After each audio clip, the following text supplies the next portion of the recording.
All right, I'm going to show you the integrals of the inverse trig functions, section 5.7 here. Um, this is kind of your basic formula, okay? And we only are really required to just know these three, okay?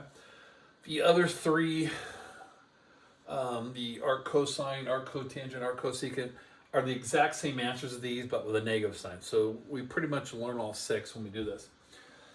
All right, if your formula looks like 1 over radical some number squared, usually it might be a perfect square. It doesn't have to be, but usually you'll see a 9, a 16, something like that, minus x squared. You recognize that, and here's a basic case right below it. You recognize, go, oh, that's arc sine. That's kind of your jobs. You have to recognize that's arc sine.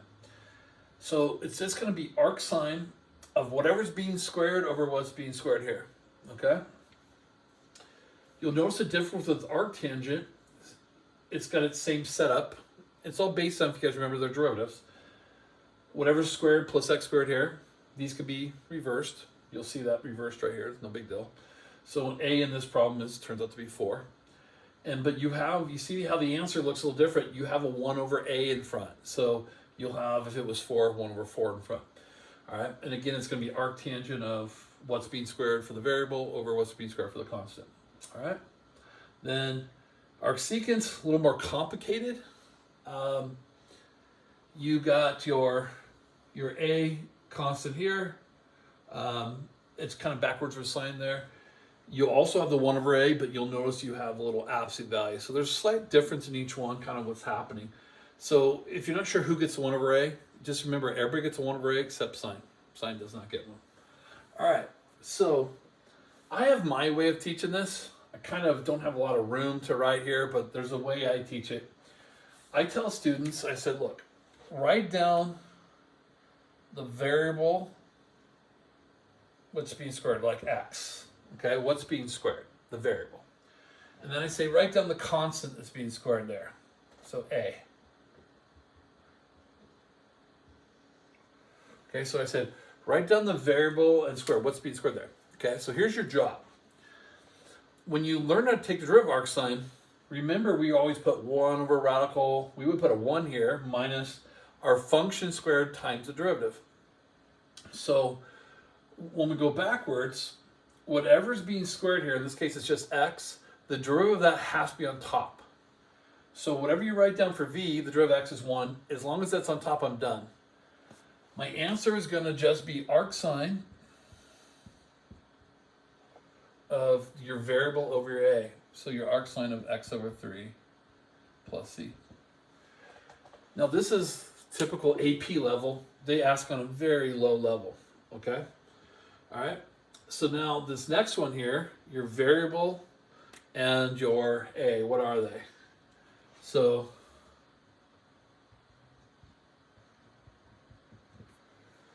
your variable is x and your a is 4. So variable being squared is x and a. So again, you have to make sure that the top, so this is your job. After you write that down, you go, is the derivative of x on top? Yeah, it is, 1. So we are going to have an arctangent of x over 4. But don't forget, we have a 1 over a in front. The arc sine does not have that, but the arctangent does. All right, and that's the integral of it.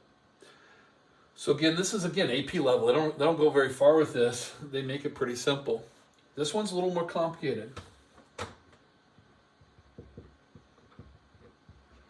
Your variable is x and your a is 5. But you have 2 jobs for this one. Okay, here's your first job. Your variable has to be out here, and its derivative has to be here. Well, both those are true, so there's nothing to do. So again, so when you figure out your variable has to be here, and its derivative has to be here. So x has to be here, derivative of x is 1, so it's all there. So this is just your basic arcsecant. Remember, it's absolute value of x, and it also has the 1 over a. So it has the 1 over a, and it has the absolute value of x. Okay, that's low level. That's the basics, but that's really as far as AP goes. So I'm trying to show you, like a college level, what if we threw other numbers in there? How would we do this? So I remember my professor in college showed me a technique. The way he did it was he would factor kind of a bunch of stuff out. He would try to make it look like this. But if you understand what's happening, you could do something differently. So this is how I teach my students. Okay? I say write down the variable in the a. Oops, my v is 2x squared. I gotta work on my math there. I don't know why I thought that was a 9. All right, so what's being squared here is 2x. What's being squared here is 7. Okay, hopefully everyone's on board there. Now, here's your job, remember. You have to make sure the derivative of this is here. Well, 12 is too much. I need a 2 there. So remember, you always have the option, if the number up here is not what you want, just throw the whole number out front. You didn't put it in there. It was already there. So it just moves. If it's on top, it stays on top. When you add stuff, which I'm going to have to do because I need the derivative of this on top. So I need a 2 on top, and then I have to adjust for the 2. Now, I don't adjust for the 12. The 12 was already there. I didn't put it there. I had to throw in a 2, so I adjust for my 2. Okay? So I got a 6 in front here now. And I remember I have 1 over a. Oops, I don't have 1 over a. Sorry about that. I was thinking I'm doing arctangent. Arc sine of 2x over 7 plus c. So let me rewrite that. My brain was doing arctangent. There is no 1 over a. So it's just the 6 arc sine of this over this. All right? So how hard is it for you? You just have to write down the stuff and make sure the top's a derivative. Okay? So same thing here. Your variable is 3x. Your a is 6. Okay? So once you write that down, you just have to make sure the derivative of 3x is on top. So again, take the 5, just move it out of the way, and you throw in a 3 and adjust for it. All right? Again, you're not adjusting for the 5. So the 3 is the derivative of the variable, and so I adjust for it. So now out front I have a 5/3.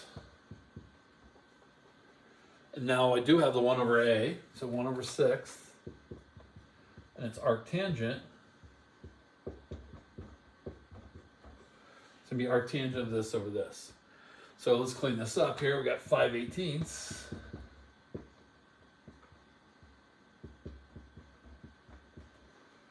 All right, and we have 5/18 times arctangent of x over 2. So whenever they give a bunch of numbers here, this is my technique, is I just say, oh, write down what's being squared, because that'll help you write down your final answer here. It goes here. And you just have to make sure that top is a derivative, right? And that's it.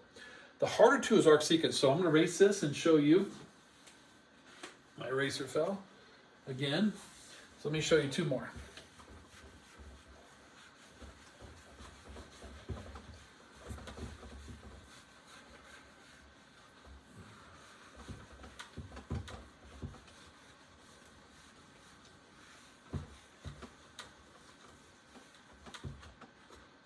All right, I wrote them down here. Example number 6.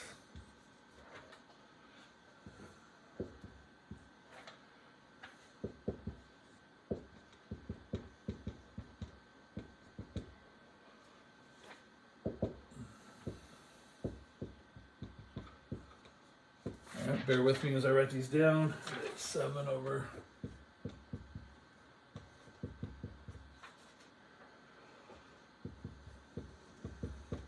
All right. So here's some weird arc sequence. This one's a fairly normal one. This one's a higher end one. So let's see here. All right, our variable 4x and our a is 5. All right, whatever's being squared there. Now remember, you have 2 jobs with arcsecant. You have to put this out here, and this derivative of this has to be up there. So we got to do some thinking here. This 10, just move them out. Anytime they give you a number on top, just throw it out with this arc stuff, okay? All right, what do you need? I need this on the out here. So I have to have a 4 here. All right, well then I got to put a 4 on top. Well, so since I put a 4 low, I got to put a 4 high. But I need the derivative of this, which is 4 in here anyway. So I just could have put in this 4 here and I would have covered that. Or I could put in a 4 and adjust for that 4. You can see how those are just going to cancel.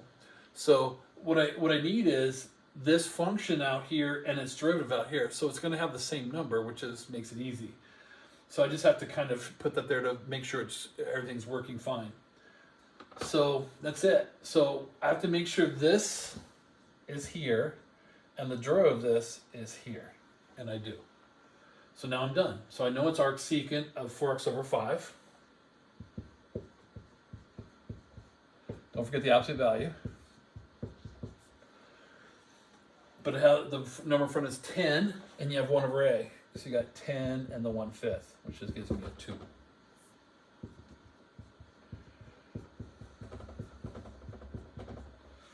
So we already have the 10 out front. Don't forget the 1 over a, and then it gives you the 2. That one's not too bad. This is where you got to really think it through here, okay? Let's try this one.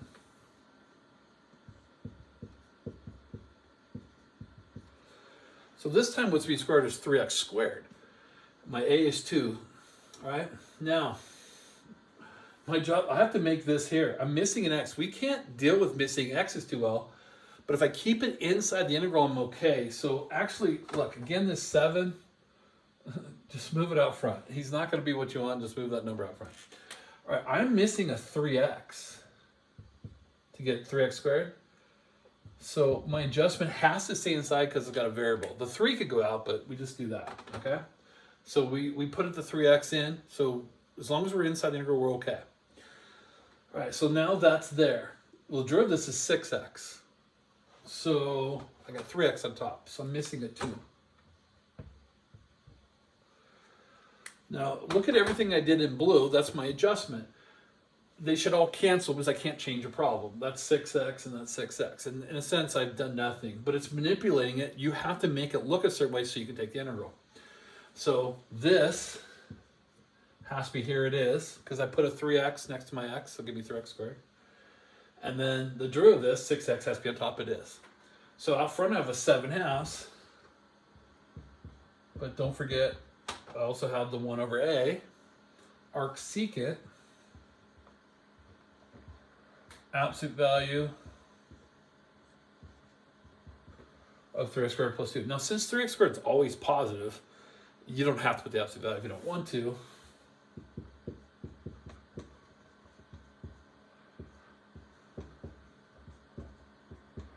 But I'll put it there just so you see it. It's unnecessary, it's redundant, because 3x squared is always positive. But just to remind you that we do put it there. So those are probably the hardest two, arcsecants. But then when the AP test asks us, they usually ask us basic arcsine and basic arctangent, just those two, okay? But I will ask you all of them because I'm trying to teach you everything in there, all right? So that's the inverse trig integrals.